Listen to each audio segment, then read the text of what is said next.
बिस्मिल्लाहिर्रहमानिर्रहीम dear students, अस्सलाम वालेकुम। लास्ट टाइम हमने एक्सरसाइज 2.1 ख़त्म की थी और आज हमने 2.2 स्टार्ट करनी है। तो उसके लिए हम लोग पहले बेसिक लेक्चर देख लेते हैं। बेसिक लेक्चर में सबसे पहले हम बात करते हैं प्रॉपर्टीज़ ऑफ रियल नंबर की।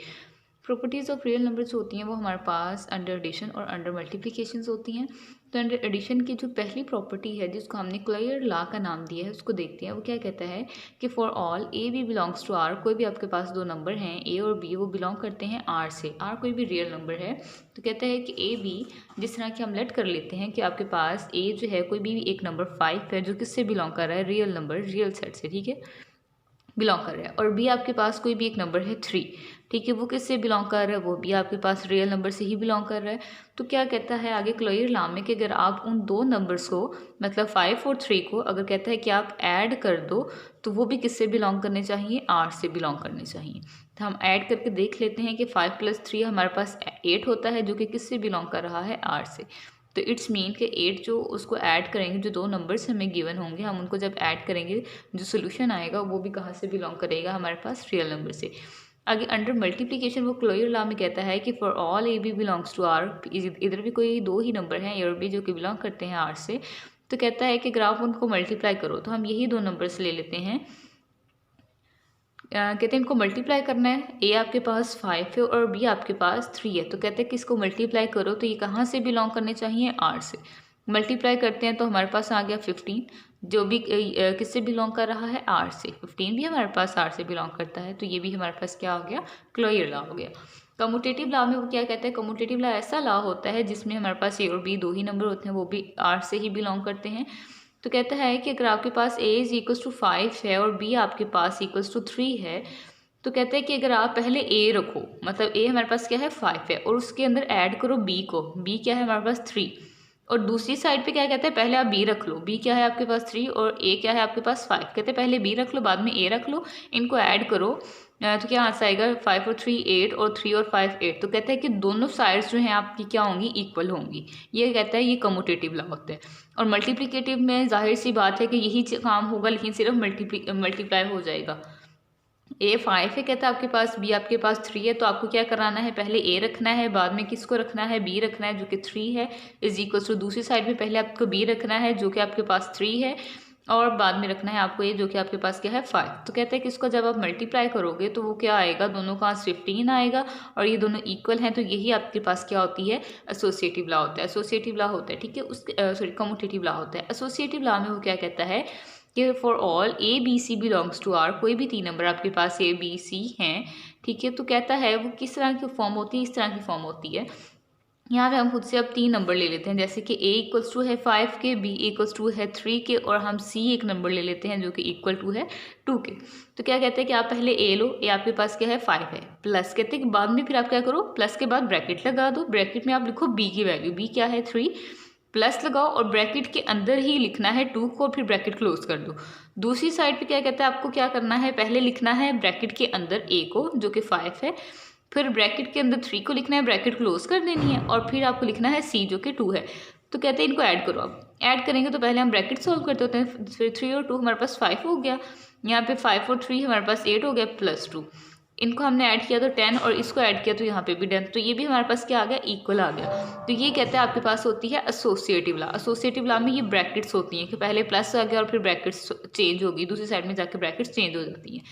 और इसी तरह एसोसिएटिव लॉ अंडर मल्टीप्लिकेशन में क्या होता है, वही तीन नंबर्स हम ले लेते हैं जो हमने यहाँ पे लिए थे। कहते हैं पहले आप ए रखो, ए हमारे पास था 5, ए हमारे पास था 5, उसके बाद कहते हैं आपने बी रखना है, बी हमारे पास क्या था 3, और उसके साथ मल्टीप्लाई करा देना है आपने सी को जो कि 2 है। दूसरी साइड पे कहता है आप ब्रैकेट के अंदर रखो पहले ए को जो कि 5 है, और ब्रैकेट के अंदर ही रखना है आपने बी को जो कि क्या है 3, और मल्टीप्लाई बाहर करवा दो 2 को।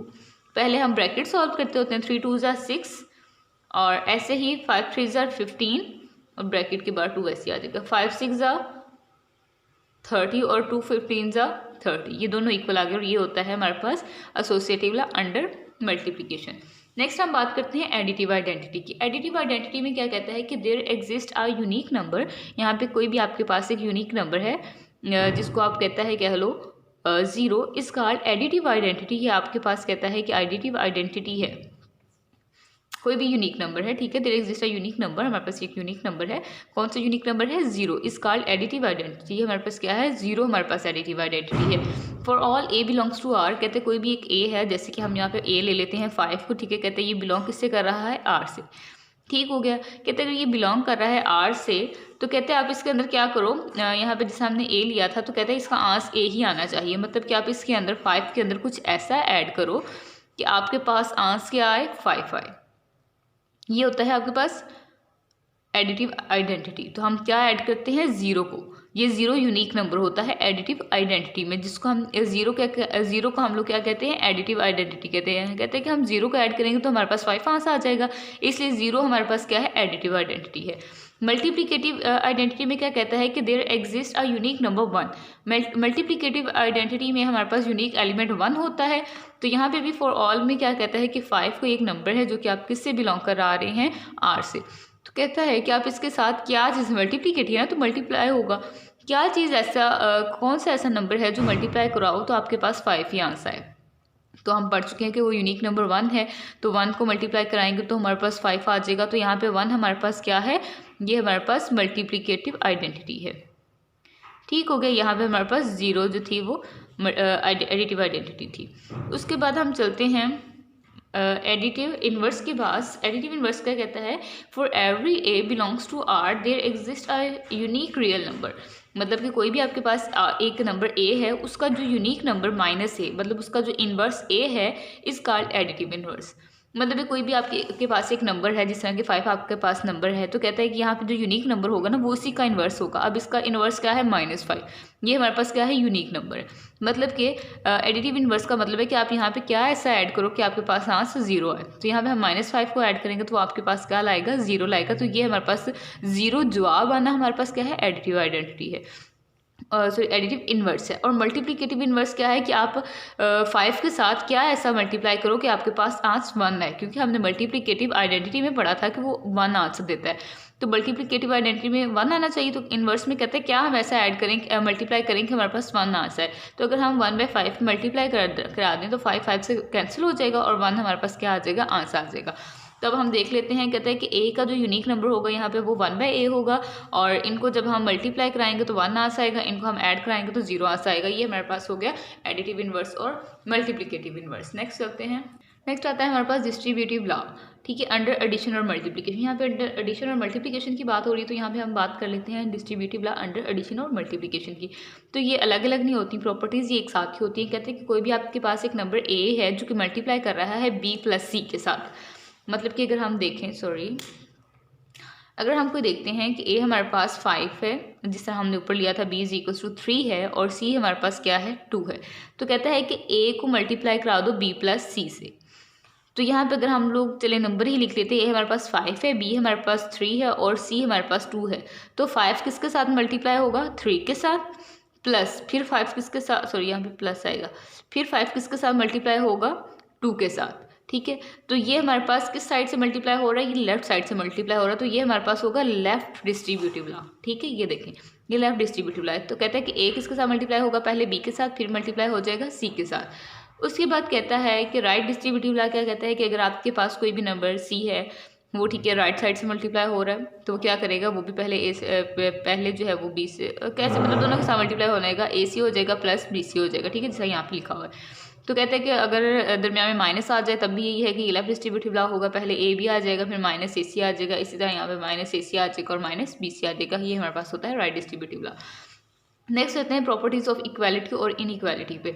इक्वालिटी पे बात कर लेते हैं हम सबसे पहले रिफ्लेक्सिव प्रॉपर्टी की। रिफ्लेक्सिव प्रॉपर्टी में वो क्या कहता है कि reflexive property for all a belongs to R. कोई भी आपके पास एक नंबर है ए जो कि बिलोंग करता है आर से, ए कहते हैं कि वो नंबर ए बराबर होना चाहिए, अपने आप के मतलब बराबर हो।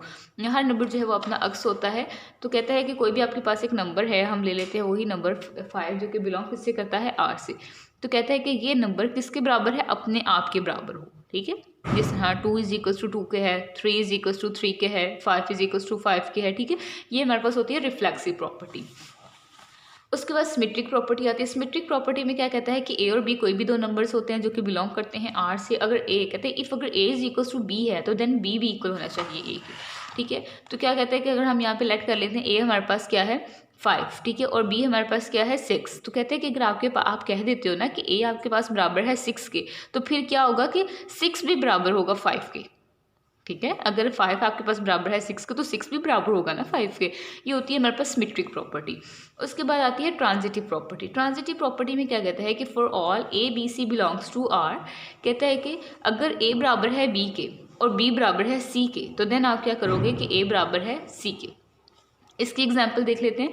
अगर आप कह देते हो ए आपके पास है 5 के इक्वल, ठीक है, और बी आपके पास है 3 के इक्वल, और सी इक्वल है आपके पास 7 के इक्वल, ठीक हो गया। कहता है कि अगर आप कहते हो ना कि आपके पास 5 जो है वो इक्वल है 3 के और जो आपके पास 3 है वो इक्वल है 7 के, तो देन आप ये भी कहोगे कि फिर आपके पास जो 5 है वो इक्वल होगा 7 के, क्योंकि 5 इक्वल था 3 के और 3 इक्वल है 7 के। तो 3 किसके इक्वल था, पहले 5 के इक्वल, तो हम लिख सकते हैं ना कि 5 इक्वल है 7 के। वो ये बात कर रहे हैं कि अगर आपके पास 5 इक्वल है 3 के और 3 इक्वल है 7 के, तो फिर 5 भी 7 के इक्वल ही होगा, ठीक हो गया। ये हमारे पास होती है transitive property. Transitive property inequality में अगर हम देखें तो वो क्या कहता है ट्रांजिटिव प्रॉपर्टी में कि आपके पास a इक्वल्स है 3 के, b इक्वल है 5 के और c इक्वल है 7 के। तो वो क्या कहता है कि अगर आपके पास 3 जो है वो छोटा है 5 से, ठीक है, और 5 जो है वो छोटा है 7 से, तो इट्स मीन कि 3 क्या होगा, छोटा होगा आपके पास 7 से, ठीक है। उसके बाद कहता है वो कहता है कि अगर आपके पास, ये आपकी एक प्रॉपर्टी होगी ना कि अगर आपके पास 3 छोटा है 5 से और 5 छोटा है 7 से, तो इट्स मीन कि 3 भी 7 से छोटा ही होगा। तो अगर हम बात कर लें ग्रेटर देन की, कहते हैं कि अगर 3 जो है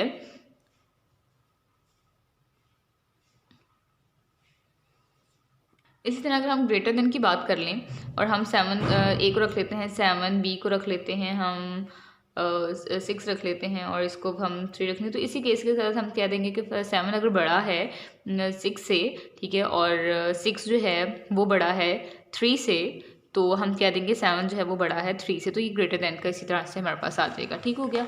उसके बाद हमने ट्राइकोटोमी प्रॉपर्टी ये भी नहीं देखी। ट्राइकोटोमी प्रॉपर्टी में वो क्या कहता है कि आपके पास ए और बी बिलोंग करते हैं आर से। कहते हैं कि या तो ए बड़ा होगा बी से, अगर ए बड़ा नहीं है बी से तो फिर ए छोटा होगा बी से, और अगर ए छोटा नहीं है तो फिर ए बराबर होगा बी के। तो हम अगर इसकी देखें, ए हम ले लेते हैं 5 और बी हम ले लेते हैं 3, तो वो क्या कहता है कि ए जो है वो क्या बड़ा है बी से, तो ए वाकई 5 है, 5 बड़ा है 3 से, तो पहली प्रॉपर्टी होल्ड कर गई है। तो आगे कहते हैं कि अच्छा अगर ये ना होल्ड करता तो अगर हम देखते, वो कहता है अगर ए छोटा है बी से तो 5 छोटा है 3 से, बिल्कुल भी नहीं, तो ये हमारी होल्ड ही नहीं कर रही। तो या फिर वो कहता है कि ए बराबर है बी के, तो 5 3 के कभी भी इक्वल नहीं है, तो इट्स मीन कि ये भी हमारी प्रॉपर्टी होल्ड नहीं करेगी। कहते हैं कि इन तीनों में से जो है वो एक प्रॉपर्टी होल्ड करेगी, और वो जो इस तरह की 3 प्रॉपर्टीज़ होती है ना, या तो बराबर होगा या बड़ा होगा या छोटा होगा, ये हमारे पास आती है ट्राइकोटोमी प्रॉपर्टी में, ठीक हो गया। नेक्स्ट आती है हमारे पास एडिटिव प्रॉपर्टी, जिसे हमने एडिटिव आइडेंटिटी पढ़ी थी। कहते हैं for all a b c belongs to R. कहते हैं कि अगर आपके पास ए और बी हैं तो क्या कहते हैं कि एडिटिव प्रॉपर्टी में क्या कहते हैं, कहते हैं अगर आपके पास ए है 5 और बी आपके पास है 3, ठीक है, तो कहता है कि आप कोई भी एक नंबर ले लो, ठीक है, अगर 5 इज इक्वल टू है 3 के, कहता है अगर आप कोई भी एक नंबर ले लो उसके अंदर ऐड करा दो, सेम नंबर हो कोई, अगर हमने 2 ले लिया कि अगर हम दोनों साइडों पे ऐड करवा दें तो वो हमारे पास होती है एडिटिव प्रॉपर्टी, ठीक है। मतलब ए और बी हमारे पास कोई भी 2 नंबर थे, ठीक है, जो कि इक्वल हमने कह दिए थे। उसके बाद कहते हैं कि हम दोनों साइड पे अगर कोई भी चीज़ इक्वल करा दें, अगर आप सपोज यहाँ पे ले लो 5 इक्वल है 5 के, ठीक है, 5 के अंदर आप अगर 2 ऐड करा दो, 5 + 2, तो दोनों 7 ही रह जाएंगे ना। तो वो कहते हैं कि कुछ भी अगर आप उनके अंदर ऐड करा दो तब भी वो क्या होंगे, इक्वल ही होंगे। इसी तरह एडिटिव प्रॉपर्टी इनइक्वालिटी में हम देखें तो वो कहते हैं कि अगर आपके पास ए बड़ा है बी से, अगर आपके पास ए बड़ा है बी से, तो उसके अंदर आप अगर ए के अंदर वही नंबर ऐड कराओ और वही बी के अंदर ऐड कराओ तब भी वो बड़ा ही रहेगा, जिससे हमने यहाँ पे बात की थी कि 5 है और इक्वल्स टू है 3 के, ठीक है। उसने क्या कहा था, सॉरी इक्वल नहीं, उसने कहा था 5 बड़ा है 3 से, तो उसने कहा था अगर सेम नंबर यहाँ पे ऐड करा दो और सेम नंबर वही यहाँ पे आप ऐड करा दो तब भी उसने बड़ा ही रहना है। 5 और 2 7 और ये बड़ा है 5 से, तो फिर भी 7 बड़ा ही है 5 से, तब भी ये हमारे पास कहता है कि ये चीज़ आपकी होल्ड करेगी। और दूसरे में कहता है अगर ए छोटा है बी से, जिस तरह हमने ये चीज़ बड़े वाली की है ना, ग्रेटर देन वाली, इसी तरह छोटे वाले आप ले लो। अगर आप ले लो इधर 3 और इसको छोटा कर दो और यहाँ पे 5 ले लो, इधर फिर आप 2 ऐड कर दो और लेस देन 5 में 2 ऐड कर दो, तो यहाँ पे 5 बन जाएगा और यहाँ पे 7 बन जाएगा, छोटा है 5 7 से, ठीक है, तभी ये होल्ड कर जाएगा। ये होगी हमारे पास एडिटिव प्रॉपर्टी। इससे आगे हम चलते हैं मल्टीप्लिकेटिव प्रॉपर्टी। मल्टीप्लिकेटिव प्रॉपर्टी में कहता है कि अगर आपके पास ए बराबर है बी के, तो आप उसके साथ कोई भी एक सेम नंबर मल्टीप्लाई करा दो, तभी वो इक्वल ही रहेंगे। नेक्स्ट आती है हमारे पास मल्टीप्लिकेटिव प्रॉपर्टी। मल्टीप्लिकेटिव प्रॉपर्टी में कहता है आपके पास ए बी सी जो है वो आर से बिलोंग करते हैं, तो कहते हैं कि आपके पास ए ग्रेटर देन है बी के, ठीक है, तो देन ए के साथ आप मल्टीप्लाई करा दो सी को, और मतलब वही नंबर सेम नंबर को दोनों साइड पे मल्टीप्लाई करा दो, तभी वो ग्रेटर देन ही रहेगा। और ये कंडीशन आपकी है ए पॉजिटिव के लिए, जब ए मतलब ग्रेटर देन 0 हो, मतलब पॉजिटिव नंबर हो, और ए लेस देन बी के रहेगा जब आप उसके साथ सेम नंबर को मल्टीप्लाई कराओ, जिस तरह के सी को, जिस तरह हम पहले पीछे पढ़ के आए हैं। चलिए मैं यहाँ पे दोबारा एक्सप्लेन कर देती हूँ। कहते हैं कि आपके पास ए 5 है और बी आपके पास है 3, और 5 आपके पास अगर बड़ा है बी से, मतलब 5 बड़ा है 3 से, अगर इसके साथ आप 2 को मल्टीप्लाई कराओ, इसी तरह 3 के साथ आप 2 को मल्टीप्लाई कराओ, तो यहाँ पे आ जाएगा 2 5 10, तो ये बड़ा ही रहेगा 6 के साथ।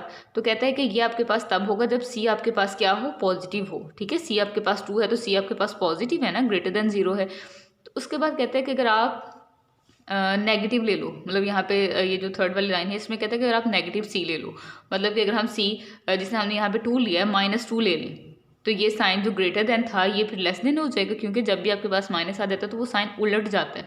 तो 3 के साथ क्या आ गया -2, 2 5 10 -10 लेस देन -6। अब जो नंबर जितना बड़ा होता है अगर उसके साथ माइनस लग जाए वो उतना ही छोटा हो जाता है। अब देखिए, अगर आप देखो तो 10 हमने क्या कहा था, बड़ा है 6 से, अब 10 जो है उसके साथ माइनस लग गया तो वो छोटा हो गया 6 से, ठीक हो गया। तो ये हमारे पास इस तरह से प्रॉपर्टी होल्ड करती है। अगर सी नेगेटिव हो जाए तो उसका साइन उलट जाएगा, यहाँ पे सॉरी आपके पास लेस देन आएगा। अगर आपके पास सी नेगेटिव होगा तो वो साइन को क्या करेगा, उलट देगा। अब यहाँ पे भी आपके पास जो था ए लेस देन बी था, तो यहाँ पे ग्रेटर देन साइन इसीलिए आया क्योंकि सी आपके पास क्या होगा, नेगेटिव होगा। नेक्स्ट देखते हैं कैंसिलेशन लॉ ऑफ एडिशन। तो एडिशन के लिए क्या कहता है, आपके पास ए बी सी है, अगर आपके पास कोई ऐसी कहते हैं टर्म हो कि आपके पास ए प्लस सी लिखा हो और is equal to B plus C लिखा हो, सी यहाँ पे भी है यहाँ पे भी है, दोनों साइड पे सेम नंबर है, तो यहाँ पे सेम नंबर जो होंगे वो क्या हो जाएंगे, कैंसिल आउट हो जाएंगे, तो आपके पास ए इक्वल्स टू आ जाएगा बी के। या फिर आप ये भी कह सकते हो कि यहाँ पे आप -c करा लो दोनों साइड पे, ठीक है, तो ये प्लस माइनस जो है वो तब भी 0 ही हो जाएगा। और इसी तरह अंडर मल्टीप्लिकेशन में जो कैंसिलेशन लाएगा वो मल्टीप्लाई कर रहा है, सेम नंबर मल्टीप्लाई कर रहा है तब भी वो क्या हो जाएगा, कैंसिल हो जाएगा, तो आपके पास ए इज इक्वल्स टू आ जाएगा बी के। उसके बाद आता है मल्टीप्लिकेटिव इनवर्स, ठीक है। मल्टीप्लिकेटिव इनवर्स क्या होता है कि आपके पास ए बी 2 नंबर हैं जो कि बिलोंग कर रहा है आर से, और a is not is equals to 0 हो, बी भी इज़ नॉट इक्वल्स टू 0 हो। ए अगर आपके पास छोटा है बी के, ठीक है, अगर ए छोटा है बी से तो कहते हैं जब वो डिवाइड में चला जाएगा तो वो बड़ा हो जाएगा। मतलब कि अगर आपके पास a इज इक्वल्स टू 5 है और b इज इक्वल्स टू 3 है, कहते हैं कि अगर a जो है वो छोटा है b से, मतलब 5 अगर सॉरी यहाँ पे बड़े की आप साइन डालो, 5 बड़ा है, कहते हैं अगर 5 बड़ा है 3 से, ठीक है, अगर 5 बड़ा है 3 से तो 1 डिवाइडेड बाय 5 क्या हो जाएगा, छोटा हो जाएगा 1/3 से। डिनोमिनेटर में जितना छोटा लफ्ज होगा वो उतना ही बड़ा होगा। कहते हैं अगर 1/5 है तो वो छोटा हो जाएगा 1/3 से। यहाँ पे यही बात हुई है ये नीचे वाले में, ठीक है। और इसी तरह अगर हम लोग ले लें ए हम 3 ले लें और बी हम लोग 5 ले लें, और हम कहें कि 3 जो है वो छोटा है 5 से, तो डिवाइड में जब ले जाएंगे तो फिर हमारे पास 1/3 बड़ा हो जाएगा 1/5 से, ये चीज़ आ जाएगी। नेक्स्ट हम देख लेते हैं इसकी एक्सरसाइज 2.2। उसमें क्या कहता है, identify the property use in the following. अब हमें आइडेंटिटी को इनकी प्रॉपर्टीज़ को आइडेंटिफाई करना है। कहता है कि a plus B is equal to B plus A हो।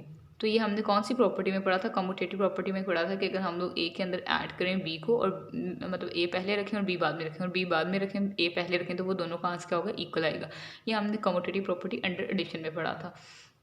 और यहाँ पे हमने ये एसोसिएटिव लॉ में हमने पढ़ा था 3 जब नंबर्स इंक्लूड होते थे हमारे पास a b और c, यहाँ पे भी 3 नंबर्स इंक्लूड हैं, तो ब्रैकेट्स का खेल जो था वो हमने पढ़ा था एसोसिएटिव लॉ में, कि अगर आपके पास या तो पहले में ब्रैकेट्स हमने ही पढ़ी थी कि b और c के गिर्द ब्रैकेट्स को, और दूसरे साइड पे जो था वो a और b के गिर्द ब्रैकेट्स पढ़ी थी। लेकिन अगर इस साइड पे पहले ब्रैकेट्स आ गई या उस साइड पे पहले ब्रैकेट आ गई, फ़र्क नहीं पड़ेगा, आंसर फिर भी सेम ही आएगा।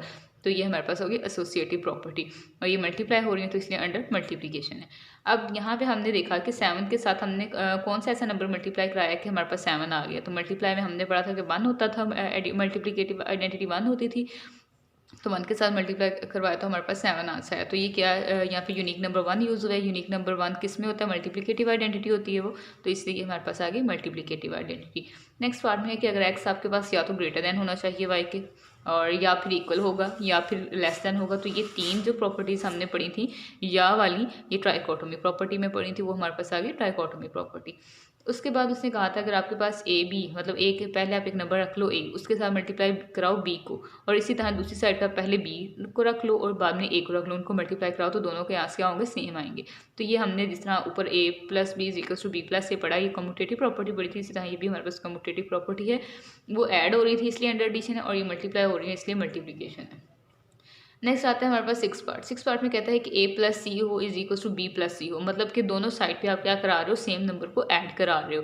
तो हमने ये कैंसिलेशन में पढ़ा था कि सेम नंबर अगर हम लोग कैंसिल कर दें, मतलब सेम दोनों सेम नंबर से वो कैंसिल होकर तभी a is equal to b आएगा ना, तो वो हमारे पास क्या है, कैंसिलेशन प्रॉपर्टी है अंडर एडिशन की। नेक्स्ट पार्ट देखते हैं।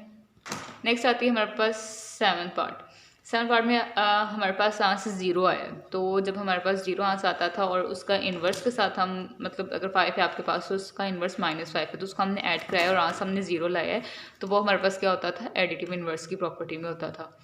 उसके बाद है आपके पास 8 part. 7 multiply by 1/7 is equals to 1, मतलब कि जब 1 आंसर आता है, 1 हमारे पास क्या होती थी, मल्टीप्लिकेटिव आइडेंटिटी होती थी। तो उसके साथ, उस नंबर के साथ हम कहते थे कि इसको ऐसा कौन सा ऐसा नंबर होना चाहिए जिसके साथ मल्टीप्लाई कराना था, हमारे पास 1 आंसर है, तो उसके इन्वर्स के साथ हम मल्टीप्लाई कराते होते थे। और जब किसी नंबर को हम उसके इन्वर्स के साथ मल्टीप्लाई करा के 1 आंसर लाते थे, तो वो हमारे पास होता था मल्टीप्लिकेटिव इन्वर्स। उसके बाद जो लास्ट पार्ट है वो है ए अगर आपके पास ग्रेटर देन है बी के, तो आप उसके साथ कोई भी एक नंबर मल्टीप्लाई करा लो तब भी वो क्या रहेगा, ग्रेटर देन ही रहेगा। ये हमारे पास मल्टीप्लिकेटिव प्रॉपर्टी थी। ठीक हो गई। नेक्स्ट आता है फिल इन दी ब्लैंक्स। हमें फिल इन दी ब्लैंक्स करनी है। कहता है कि अगर आपके पास एक क्वेश्चन हो 3x plus 3y minus x, मतलब कि आपको इसको अंदर मल्टीप्लाई कराना है। तो ये हमने पढ़ा था मल्टीप्लाई कराने वाला डिस्ट्रीब्यूटिव लॉ ही पढ़ी थी हमने, एक प्रॉपर्टी पढ़ी थी डिस्ट्रीब्यूटिव लॉ, जिसको हमने कहा था कि हम राइट साइड से भी मल्टीप्लाई करा दें या लेफ्ट साइड से मल्टीप्लाई कराएं, तो वो हमारे पास क्या होता है, डिस्ट्रीब्यूटिव लॉ होता है। अब ये हमारे पास लेफ्ट साइड से मल्टीप्लाई हो रहा है, तो ये डिस्ट्रीब्यूटिव लॉ हमारा यहाँ पे लगा, डिस्ट्रीब्यूटिव प्रॉपर्टी लगी है, तो हमने कह दिया कि यहाँ पे डिस्ट्रीब्यूटिव प्रॉपर्टी अप्लाई हुई है मल्टीप्लाई कराने के बाद। तो हमने कहा था अगर a प्लस बी हम लिख लें, या मतलब अगर हम लोग a प्लस बी लिखें तो हम इसको ये भी लिख सकते हैं ना कि b प्लस ए, हम बेशक ये पहले लिख लें। तो यही बात हुई है कि ये हमारे पास समझ लें आप, ये a है, ये आपके पास b है, ये प्लस बी लिखा था, हमने इसको b प्लस ए कर दिया। तो ये हमने किस में पढ़ी थी, कम्यूटेटिव प्रॉपर्टी पढ़ी थी, वही हमने यहाँ पे लिख दिया कि ये कम्यूटेटिव प्रॉपर्टी लगी है। उसके बाद जब हम ने 0 आंसर लाना होता था तो हम उसके साथ क्या कर देते थे, जिस तरह अभी हमने ऊपर पढ़ा कि 0 आंसर लाना था तो हम उसका इन्वर्स अंदर ऐड कर देते थे। तो हमारे पास वो क्या होती थी, जब इन्वर्स ऐड करते थे तो वो एडिटिव इन्वर्स होता था। तो अब यहाँ पे हमारे पास क्या हुआ है, एक प्लस में एक माइनस में, इनको माइनस किया तो आंसर 0 आया। जब ऐसी सिचुएशन होती है तो हम क्या करते हैं, उसको एडिटिव इन्वर्स कहते हैं। तो इसलिए ये एडिटिव इन्वर्स आ गया। और 0 के अंदर हम पढ़ते होते थे कि इस नंबर के अंदर हम कौन सा नंबर ऐड कराएं कि यही आंसर हमारे पास आ जाए, तो हम 0 को कराते होते थे। 0 हमारे पास यूनिक नंबर जो होता था वो होता था एडिटिव आइडेंटिटी का, इसलिए हमने इसको लिख दिया, ये एडिटिव आइडेंटिटी अप्लाई हुआ है यहाँ पे। तो 3/, आंसर आ गया। ये हो गया हमारा क्वेश्चन नंबर 2b। अब क्वेश्चन नंबर 3 देखेंगे। Give the name of property use in the following. हमने प्रॉपर्टीज़ को नाम देने हैं जो इसमें यूज़ हुई हैं। कहता है कि अब हमने इस नंबर के अंदर जब हम ऐसा करते थे कि हमें यही नंबर आंसर चाहिए, तो हम किसको ऐड करते थे, 0 को। तो 0 का ऐड जब हम करते थे तो वो हमारे पास क्या होती थी, एडिटिव आइडेंटिटी होती थी। वो हमने लिख दी कि एडिटिव आइडेंटिटी अप्लाई हुई है, क्योंकि इसको हमने क्या किया है, 0 का ऐड किया, तो हमारे पास वही आंसर है। उसके बाद जब हम ये देखते होते थे तो मल्टीप्लाई कराने वाला, तो हमने एक ही देखा था कि इसको हम राइट साइड से या लेफ्ट साइड से मल्टीप्लाई कराते थे, तो वो हमारे पास होता था डिस्ट्रीब्यूटिव लॉ होता था। यहाँ पे ये क्या है, डिस्ट्रीब्यूटिव लॉ है। अब यहाँ पे ये भी लिख सकते हो कि ये लेफ्ट डिस्ट्रीब्यूटिव लॉ है। अब यहाँ पे लेफ्ट डिस्ट्रीब्यूटिव लॉ भी लिख सकते हैं क्योंकि लेफ्ट साइड से मल्टीप्लाई हो रहा है। उसके बाद जब हमने ये देखा था कि हम कौन सा ऐसा नंबर ऐड कराएं कि हमारे पास 0 आंसर आना चाहिए, तो वो हमारे पास होता था 0 आंसर आना चाहिए, तो उसका हम इन्वर्स ऐड करते होते थे, जिस तरह कि एडिटिव इन्वर्स होता था। 0 आंसर आता था तो एडिटिव इन्वर्स होता था, अंदर 0 ऐड करते थे तो वो एडिटिव आइडेंटिटी होता था। तो अभी 0 आंसर है तो ये हमारे पास क्या है, एडिटिव इन्वर्स है। उसके बाद कहते हैं कि हम जब उसको अपने ही नंबर से मल्टीप्लाई कराते थे तो वो हमारे पास क्या होता था, कलायर प्रॉपर्टी होती थी। ठीक हो गया। और इसी तरह जब हमें 1 आंसर आना होता था तो वो हमारे पास एडिटिव इन्वर्स होता था, मतलब कि उसी के इन्वर्स के साथ। अब 5/8 का इन्वर्स क्या है, 8/5। हमने पढ़ा था 5 का इन्वर्स क्या है, 1/5। 5 के नीचे अब कुछ नहीं है तो 1 है, तो इन्वर्स इसका क्या बन जाएगा, 1 ऊपर चला गया था 5 नीचे आ गया था, इसी तरह ये इन्वर्स बना था। इसी तरह ये 5/8 है तो 8 ऊपर चला गया 5 नीचे आ गया, तो ये इसका इन्वर्स हुआ, तो कैंसिल आउट होंगे तो यहाँ से 1 आएगा। तो ये हमारे पास क्या है, मल्टीप्लिकेटिव इन्वर्स है। यहाँ पे हमारा क्वेश्चन ये एक्सरसाइज कंप्लीट हो गई है। आज के लिए इतना ही, नेक्स्ट टाइम हम इंशाल्लाह एक्सरसाइज 2.3 स्टार्ट करेंगे। हाफिज़।